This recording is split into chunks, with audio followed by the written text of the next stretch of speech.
মাঝে মাঝে আমাদের সবারই মনে হয় আমরা যেন একটা কোলাহলপূর্ণ জটিল পৃথিবীতে হারিয়ে গেছি, তাই না? চারিদিকে শুধু তথ্য, দায়িত্ব আর ডিজিটাল নোটিফিকেশনের একটা না থামার স্রোত।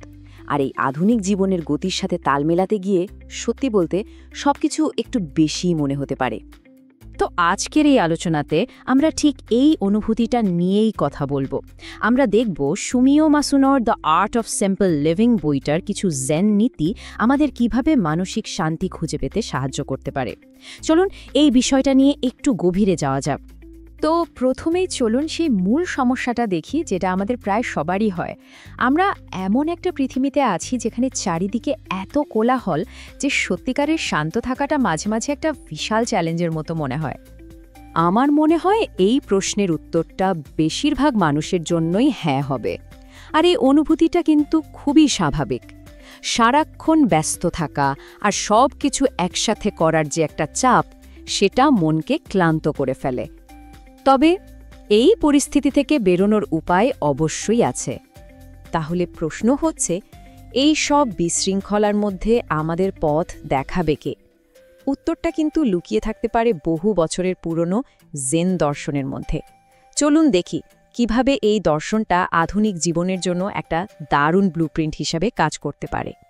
সুমিও মাসুনো, যিনি একাধারে একজন জেন বৌদ্ধ পুরোহিত এবং একজন গার্ডেন ডিজাইনার, তিনি তার বইতে এই প্রাচীন জ্ঞানকে ১০০টা সহজ আর কার্যকরী ধাপে ভেঙে দেখিয়েছেন।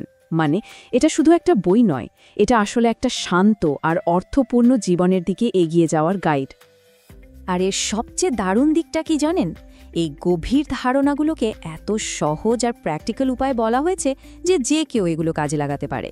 এটা আমাদের এটাই দেখায় যে শান্তি খুঁজে পাওয়াটা আসলে কোনো রকেট সায়েন্স নয়।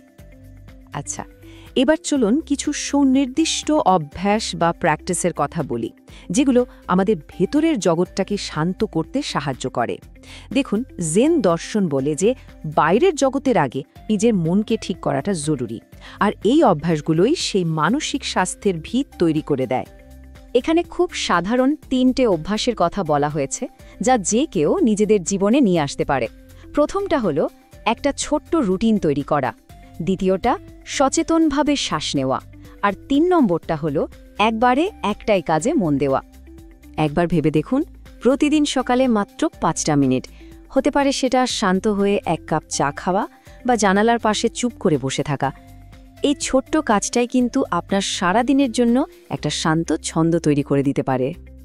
যখনই খুব মানসিক চাপ লাগবে বা খুব অস্থির লাগবে, তখন শুধু এক মুহূর্তের জন্য থামুন আর একটা গভীর শ্বাস নিন, তারপর আস্তে আস্তে ছাড়ুন।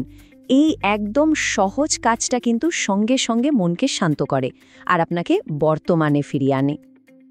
আর একটা খুব জরুরি বিষয় হলো মাল্টিটাস্কিংয়ের অভ্যাসটা থেকে বেরিয়ে আসা।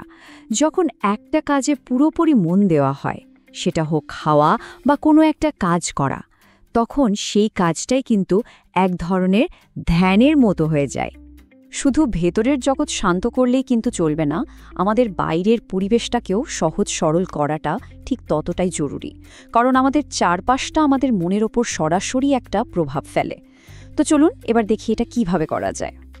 একটা খুব শক্তিশালী কিন্তু একদম সহজ অভ্যাস হলো প্রতিদিন নিজের ঘর বা কাজের জায়গা থেকে একটা অপ্রয়োজনীয় জিনিস ফেলে দেওয়া বা সরিয়ে ফেলা। এই ছোট্ট কাজটা দেখবেন ধীরে ধীরে আপনার চারপাশটাকে যেমন গোছানো করে তুলবে, তেমনি মনটাকেও অনেক হালকা করে দেবে। আর ঠিক এই একই নিয়মটা আমাদের সম্পর্কের ক্ষেত্রেও খাটে। অনেকগুলো হালকা বা অগভীর সম্পর্কের চেয়ে অল্প কয়েকটা গভীর আর অর্থপূর্ণ সম্পর্ক কিন্তু জীবনে অনেক বেশি শান্তি আর ইতিবাচকতা নিয়ে আসে। আর একটা খুব জরুরি বিষয় হলো বিশ্রাম নেওয়া। মাঝে মাঝে ইচ্ছে করে কিছুই না করার জন্য সময় বের করাটা কিন্তু খুব দরকারি। এটা আমাদের ক্রিয়েটিভিটি আর এনার্জি দুটোই ফিরিয়ে আনতে সাহায্য করে। এটাকে অলসতা ভাবার কোনো কারণ নেই, এটা আসলে নিজেকে রিচার্জ করার একটা খুব জরুরি অংশ। তো এই যে এতগুলো অভ্যাসের কথা বললাম, এগুলোর একদম কেন্দ্রে বা মূলে যে দর্শনটা রয়েছে, এবার সেটার দিকে একটু তাকানো যাক। আর সেটা হলো বর্তমানে বেঁচে থাকার শিল্প। মানে অতীত বা ভবিষ্যৎ নিয়ে বেশি না ভেবে প্রত্যেকটা মুহূর্তকে পুরোপুরি অনুভব করা। আর যখন এই পথে চলে শুরু করা যায়, তখন 3টে দারুণ পরিবর্তন আসে। আমরা খুব সাধারণ জিনিসের মধ্যেও সৌন্দর্য খুঁজে পেতে শুরু করি, কৃতজ্ঞতা বা গ্র্যাটিটিউডের সাথে বাঁচতে শিখি, আর বুঝতে পারি যে সরলতায় আসলে জীবনে প্রাচুর্য নিয়ে আসে।